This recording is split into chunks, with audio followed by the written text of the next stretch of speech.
জাতীয় নাগরিক পার্টির দুইজন প্রার্থীর ক্ষেত্রে যেমন কুমিল্লা ৪ সংসদীয় আসনে আপনারা জানেন যে জাতীয় নাগরিক পার্টির পক্ষ থেকে হাসনাত আবদুল্লাহ প্রার্থী হিসেবে আছেন।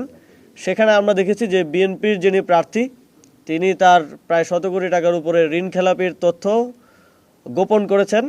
যদিও তিনি হাইকোর্ট থেকে সে বিষয়ে একটা স্টে অর্ডার এনে সেটা বাংলাদেশ ব্যাংকে দিয়েছেন, কিন্তু নির্বাচন কমিশনে দেয়া তার হলফনামায় সেই তথ্য উদ্ধৃত করা হয়নি, যেটা স্পষ্টই নিয়মের ব্যত্যয় ঘটিয়েছে। কিন্তু তারপরেও আমরা দেখলাম যে তার প্রার্থিতা বৈধ ঘোষণা করা হয়েছে। এবং সিলেটে আমরা দেখেছি যে সিলেট ১ আসনে আমাদের জাতীয় নাগরিক পার্টির পক্ষ থেকে প্রার্থী হিসেবে আছেন এতেশাম হক। তার যেই দ্বৈত নাগরিকত্ব বিষয়ে যেই তথ্য তিনি অনুরোধ করেছিলেন যে তিনি সেটা পরবর্তীতে দাখিল করবেন, তারপরেও তার যেই মনোনয়নপত্র সেটা বাতিল বলে ঘোষণা করা হয়েছে। কিন্তু একই জেলায় আমরা দেখলাম সিলেট ৩ আসনে বিএনপির প্রার্থীর ক্ষেত্রে একই ধরনের ব্যবস্থায় একই ধরনের পরিস্থিতি থাকা সত্ত্বেও তার যেই কাগজপত্র সেটা পরবর্তীতে দাখিলের শর্তে কিন্তু তাকে মনোনয়নপত্র বৈধ বলে বিবেচিত হয়েছে। তো এবং সিলেট জেলার যেই ডিসি ছিলেন তিনি পুরোটা বিষয় দেখেছেন এবং তিনি একজনের ক্ষেত্রে একই ধরনের পরিস্থিতিতে দুইজনকে দুই ধরনের রায় দিলেন, একজনেরটা বাতিল করলেন আর একজনেরটা বৈধ করলেন। এটা আমরা মনে করি যে স্পষ্টভাবেই একটি নির্দিষ্ট দলের প্রতি, একটি নির্দিষ্ট গোষ্ঠীর প্রতি প্রশাসনের এক ধরনের একতরফা এবং পক্ষপাতিত্বের পরিচয় আমরা দেখেছি। এই দুটি আসন স্পেসিফিকলি আমাদের, এবং এর বাইরেও আমরা অন্তত আরও ১০০টি উদাহরণ আছে, আপনারাই কাভার করেছেন, মিডিয়ার মাধ্যমে আমরা দেখেছি। এবং খুব ন্যাক্কারজনকভাবে আমরা দেখেছি এক জায়গায় একজন স্বতন্ত্র প্রার্থীকে ইভেন সরকারি অফিসেই ঘাড় ধাক্কা দিয়ে বের করে দেওয়ার মতো ঘটনা মানিকগঞ্জে আমরা দেখেছি।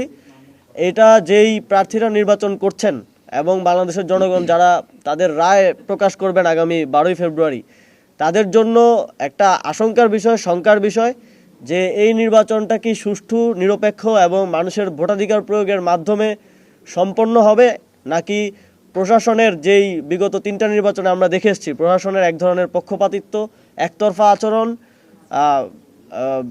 ব্যালট পূরণ করে রাতের ভোট, এই ধরনের একটা ব্যবস্থার মধ্য দিয়ে, একটা সেটেলমেন্টের মধ্য দিয়ে নির্বাচনটা হয়ে যাবে, এ ধরনের একটা শঙ্কা বাংলাদেশের জনগণের মধ্যে তৈরি হয়েছে। সে বিষয়ে আমরা ইলেকশন কমিশনকে আহ্বান জানিয়েছি যে এই ঘটনাগুলোর ক্ষেত্রে যথাযথ ব্যবস্থা গ্রহণ এবং সামনের শুনানিতে যেটা ইলেকশন কমিশনের সরাসরি অধীনে হবে, আপিলের ক্ষেত্রে যেন কোনো ধরনের পক্ষপাতিত্ব আর না থাকে।